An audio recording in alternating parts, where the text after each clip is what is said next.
Welcome back, gamers. Desiree here, and I'm with one of our artisans who handcraft our Mighty Fine Edition crates. So let's find out just how he does it.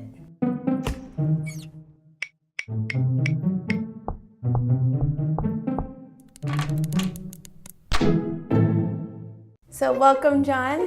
Thanks for joining us today. Good to be here. How's your day going so far? Busy? Surprisingly good, actually. Yeah. Today's one of the days where we're actually kind of finishing a little bit of stuff and getting everything ready to go. Nice, nice. Well, John, we want to know what exactly it takes to build these Mighty Fine Edition crates.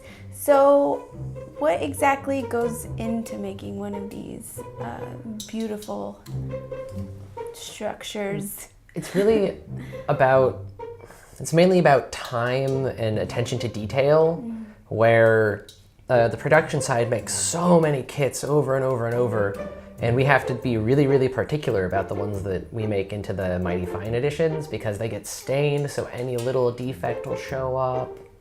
Go in and hand stain every single piece, and it's just this huge amount of labor and carefully hand sanding everything to make it so there's no sharp edges, so nothing will pop off if you drop it a little bit or something, or even if you just touch it too hard, sometimes the wood can flake a little, so we make sure there's none of that, and it's a lot of work, really. Just a huge amount of detail, paying attention. How are you chosen to build these, or would you say that it chose you? I applied to the job. I was told that I was given it because I have a history in metalworking. I was working as a production armorer. I was actually building suits of armor for a couple of years there, and transitioning out of that, this was perfect because it's a lot of attention to detail, making sure everything is just perfectly right. A lot of feeling things with your hands to make sure they're smooth and that the surface is right. It actually transitioned pretty well. I was impressed at how quickly I actually learned all the woodworking from the previous guy who was working here, Troy.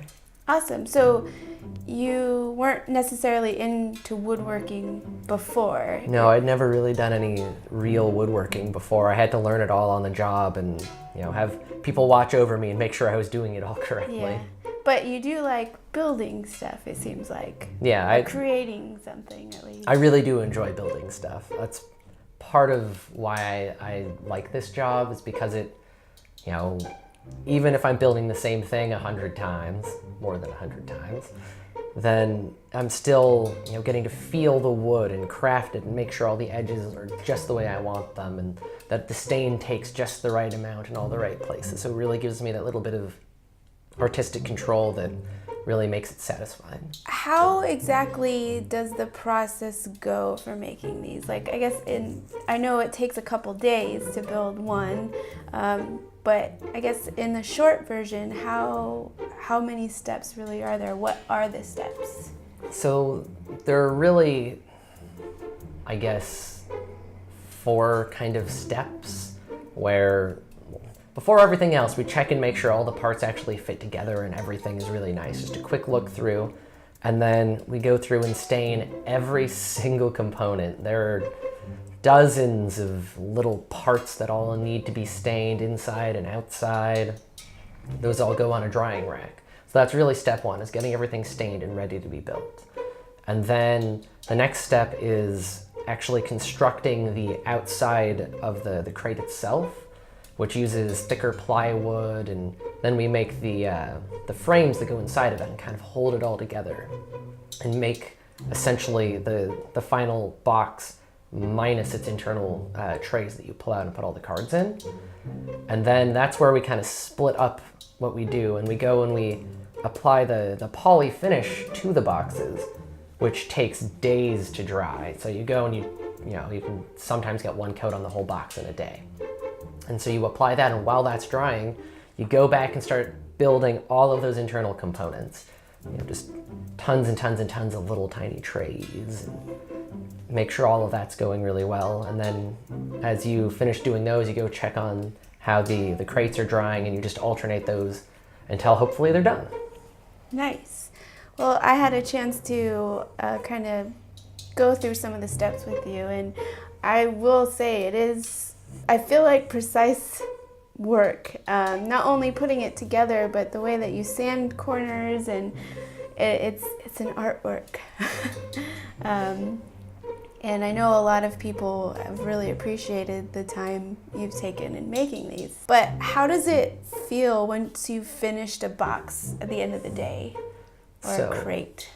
So I tend to work in batches. And so I make, 5 or 6 at a time a lot of the time, which then as I'm building them, I kind of get to like pick a favorite as I'm building it. There's the grain on this particular top looks really nice. And then it's getting them all finished and getting everything done. You just kind of look at that one and you're like, you're the nicest box. And then you put all the numbers on them, put on the plaques and put on the little feet so they don't get scratched up. And then that sad moment where you bring them over and you drop them off at production, and not production, the shipping, so that they can all get boxed up and sent out. And it's that like, oh, goodbye, pretty one. I'll remember what number you are.